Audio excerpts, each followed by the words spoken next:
Aquarius, welcome to your mini weekly horoscope for May 11th to the 17th, 2026. My name's Adina. I'm an intuitive astrologer.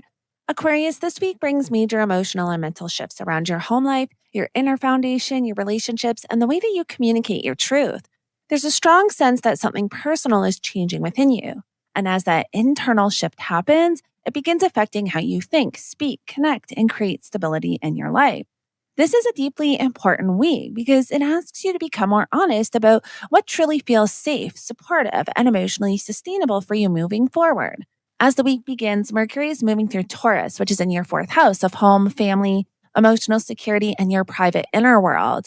And then May 14th, Mercury reaches a Cazimi with the Sun, bringing a powerful moment of mental clarity around your emotional foundation and personal life. And for you, this could feel like finally understanding what has been emotionally weighing on you beneath the surface. You may suddenly recognize patterns connected to family, childhood conditioning, your living situation, or emotional needs you've been overlooking. Because Mercury rules your fifth and eighth houses, this clarity is deeply connected to your emotional vulnerability, romantic life, creativity, trust dynamics, and psychological healing. Conversations or realizations involving loved ones may trigger deeper emotional awareness now. This can look like important discussions within your family or home environment, realizing you need stronger emotional boundaries, or understanding how your past has been influencing your current emotional reactions. On a deeper level, this transit is asking you to create emotional stability from within, not only through external control or independence. If this energy is handled unconsciously, you may emotionally detach, intellectualize your feelings, or become stubborn about acknowledging vulnerability. But when you work with this energy consciously, this becomes a powerful opportunity for emotional grounding and healing. You're beginning to understand that true security comes from emotional honesty, not emotional avoidance.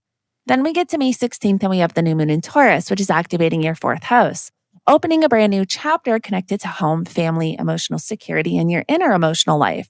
This is one of the most personal new moons of the year for you.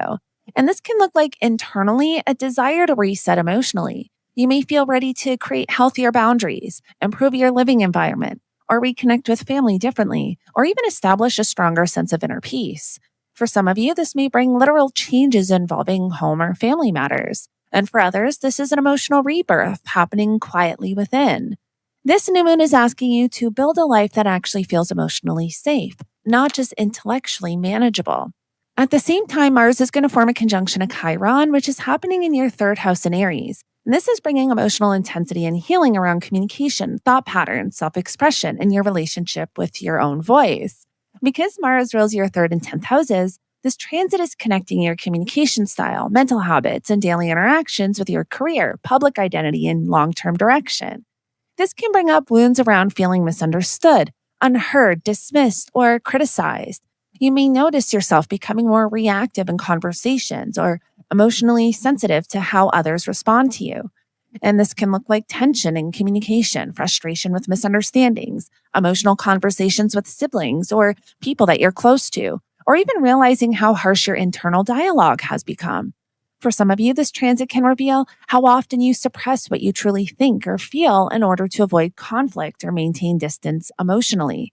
If this energy is handled unconsciously, it can show up as defensiveness, impulsive communication, arguments, or overthinking every interaction. But when you work with this energy consciously, this becomes a powerful healing process around your voice and self expression. This energy is asking you to stop silencing yourself out of fear of being misunderstood. You're learning that truth deserves space, even if not everyone immediately understands it. Then we get to May 17th, and the energy shifts dramatically toward creativity, romance, joy, and self expression. Mercury leaves Taurus and enters Gemini, your fifth house, immediately forming a conjunction to Uranus.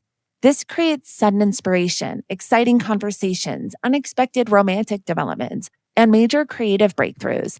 This can look like receiving surprising news in romance, feeling creatively energized, reconnecting with passions you've neglected, or suddenly realizing what genuinely excites you emotionally. Because Mercury rules your creativity and emotional depth sector, this transit can also bring powerful emotional realizations through dating, creative projects, or vulnerable conversations. Uranus brings unpredictability, so this energy can feel exciting, spontaneous, and mentally stimulating. You may feel more playful, expressive, and eager to break free from emotional heaviness.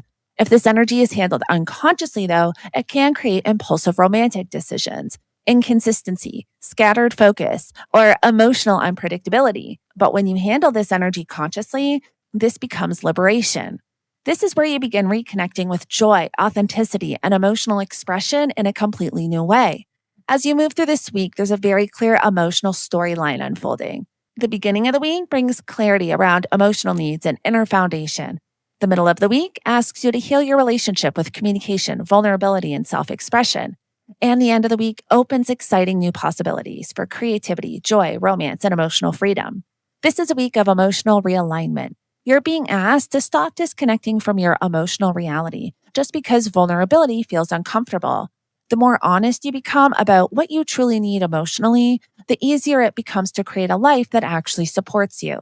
By the end of the week, you may realize that emotional freedom doesn't come from avoiding feelings. It comes from finally allowing yourself to express them honestly.